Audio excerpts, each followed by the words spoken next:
America में पढ़ने वाली होनहार छात्रा सुदीक्षा भाटी की मौत कैसे हुई, इस बात से आज 16 अगस्त को बुलंदशहर पुलिस ने पर्दा अब उठा दिया है। बुलंदशहर के एसएसपी ने पुलिस लाइन में प्रेस कॉन्फ्रेंस में बताया कि छात्रा सुदीक्षा भाटी की मौत छेड़छाड़ या स्टंट की वजह से नहीं हुई थी, बल्कि एक हादसा था। बुलंदशहर एसएसपी ने रविवार को पूरे घटनाक्रम से पर्दा उठाते हुए बताया कि पकड़ में आए दीपक चौधरी ने पूछताछ में बताया कि वह एक कॉन्ट्रैक्टर के यहाँ काम करता है और 10 अगस्त को रोज मिस्त्री राजू को लेकर काली बुलेट से निर्माणाधीन साइट पर जा रहा था। औरंगाबाद चारोरा मुस्तफाबाद के पास उसकी बुलेट बाइक के सामने अचानक ऑटो और भैंस बुग्गी आ गई। इसकी वजह से उसे अचानक ब्रेक लगाना पड़ गया। पीछे से आ रही सुदीक्षा भाटी की बाइक बुलेट से टकरा गई। इससे छात्रा सड़क पर जा गिरी और उसकी मौत हो गई। इस हादसे के कारण दीपक डर गया था और उसने इसलिए अपनी बाइक को मॉडिफाई करा लिया। पुलिस के मुताबिक मामला बहुचर्चित हो जाने से दीपक डर गया था, इसलिए उसने काला आम चौराहे पर बुलेट को मॉडिफाई करवा दिया था। इतना ही नहीं, किसी को शक न हो इसलिए दीपक ने टायर, सिलेंडर और जाट लिखी नंबर प्लेट भी हटवा दी थी। पुलिस ने राजू और दीपक की निशानदेही पर modified bullet bike, silencer, helmet, number plate और टायर बरामद कर आगे की कार्रवाई शुरू कर दी है। सीसीटीवी कैमरे की मदद से मिली कामयाबी सुदीक्षा भाटी की मौत का सड़क हादसा था या कुछ और, इस मामले की जांच के लिए एसआईटी की टीम का गठन किया गया था।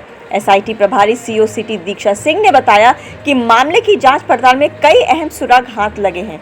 पुलिस की माने तो सीसीटीवी फुटेज और सर्वेलेंस की मदद से पुलिस आरोपी बुलेट सवारों को पकड़ चुकी है। इनमें 53 साल का राजू मिस्त्री और दीपक चौधरी हैं। पुलिस के मुताबिक इनकी ही बाइक से एक्सीडेंट हुआ था। क्या नाम है आपका? दीपक। दीपक, ये बताइए, आपकी ही बाइक से जो सुदीक्षा की बाइक टकराई थी? हाँ जी, उनकी बाइक मेरे बाइक के पीछे टकराई थी। कैसे हादसा हुआ था? सर, हम लखावटी जा रहे थे रोज की तरह। हमारे आगे ऑटो आया, ऑटो के आगे बुग्गी थी और ऑटो वाले ने अचानक से ब्रेक लिए।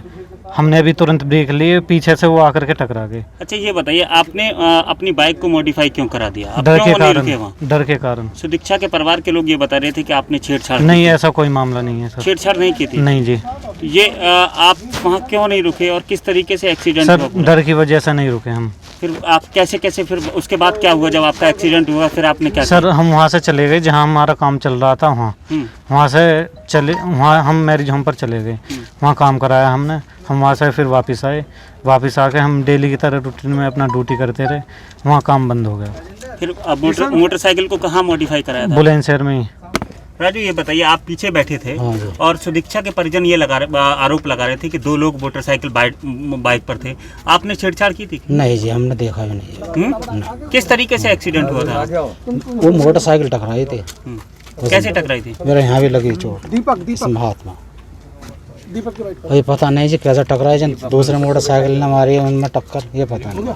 देखिए, 10 अगस्त को सुश्री सुदीक्षा भाटी की सड़क दुर्घटना में मौत हुई थी और उसमें एक अज्ञात बुलेट मोटरसाइकिल जिसमें 2 लड़के बैठने की बात कही गई थी। प्रथम सूचना रिपोर्ट में केवल यूपी 13 नंबर का उल्लेख था और पूरे जनपद में 10,000 से अधिक बुलेट मोटरसाइकिलें हैं और हमारी टीम ने एक एसआईटी का गठन किया गया। उस टीम ने अनंत परिश्रम करते हुए उस बुलेट को लोकेट किया। उसमें एक नौजवान जो 25 साल का था मोटरसाइकिल चलाता हुआ और दूसरा जो पीछे बैठा था वो 56 वर्ष का राजगीर मिस्त्री है। ये दोनों मजदूर श्रेणी के हैं और काम पर अपने जा रहे थे और लगातार 3 से लेकर 1 मिनट के डिस्टेंस पे आगे सुदीक्षा भाटी की मोटरसाइकिल के चल रहे थे। जो फाइनली जांच के बाद निकल के आया, वो घटना स्थल पर एक बुग्गी जा रही थी। बुग्गी के सड़क पे होने की वजह से उसके पीछे एक ऑटो टेम्पो चल रहा था। टेम्पो वाले ने ब्रेक लिया। टेम्पो वाले के ब्रेक लेने के कारण पीछे से तेज़ रफ्तार में आ रही बुलेट मोटरसाइकिल जो 70-80 की रफ्तार में थी, उसने अपना इमरजेंसी ब्रेक लिया और फिर ठीक उसी रफ्तार में आ रही दूसरी मोटरसाइकिल जिसमें सुदीक्षा भाटी जी थी, वो टकरा गई पीछे से और उस दुर्घटना में उनकी मृत्यु। सर, छेड़छाड़ की परिवार आरोप लगा रहा था, छेड़छाड़ की घटना, उसका क्या पूरा मामला? देखिए, अभी हमने बहुत ही स्पष्ट रूप से आपके सामने बताया है कि पूरी विवेचना के दौरान चश्मदीदों के बयान और उनकी जो लोकेशन है उसमें कहीं भी बुलेट मोटरसाइकिल सवार वो पीछे नहीं रहा है और लगातार आगे रहा है और अधिकतम 1 किलोमीटर से लेकर के 200-300 मीटर की दूरी तक आगे रहा है। तो ऐसी स्थिति में हमें कोई ऐसा साक्ष्य छेड़खानी के संबंध में नहीं मिला है। और व्यवहारिक रूप में वो संभव भी नहीं है। पीछे बैठा हुआ बुजुर्ग 56 साल का मजदूर है, जिससे आप देख सकते हैं, बात कर सकते हैं। तो प्रकरण में फिलहाल छेड़खानी का कोई साक्ष्य नहीं पाया गया है और विशुद्ध रूप से एक सड़क दुर्घटना आकस्मिक रूप से हुई है। क्योंकि एक बहुत ही प्रतिभाशाली छात्रा दिवंगत हुई है, इसलिए हम सब की सारी संवेदनाएं, पीड़ाएं उस परिवार के साथ हैं और हम लोग पूरी सहानुभूति के साथ उस परिवार के साथ खड़े हैं। चाचा बाइक चला रहा था कि भाई चला रहा था? देखिए, विवेचना में उसके भाई, चचेरे भाई के द्वारा बाइक चलाना पाया गया और इस बात को उसने स्वीकार भी किया है अपने बयान में, इसलिए वहाँ कोई कंफ्यूजन नहीं है। देखिए, मैं जिला प्रशासन की तरफ से सिर्फ इतना बताना चाहता हूँ कि सुदीक्षा भाटी जी, जिनका कि सड़क दुर्घटना में देहांत हुआ, पूरा जिला प्रशासन उनके प्रति संवेदनशील है। बहुत ही प्रतिभावान थी वो और हमें लगता है कि ये बहुत ही दुखद घटना है।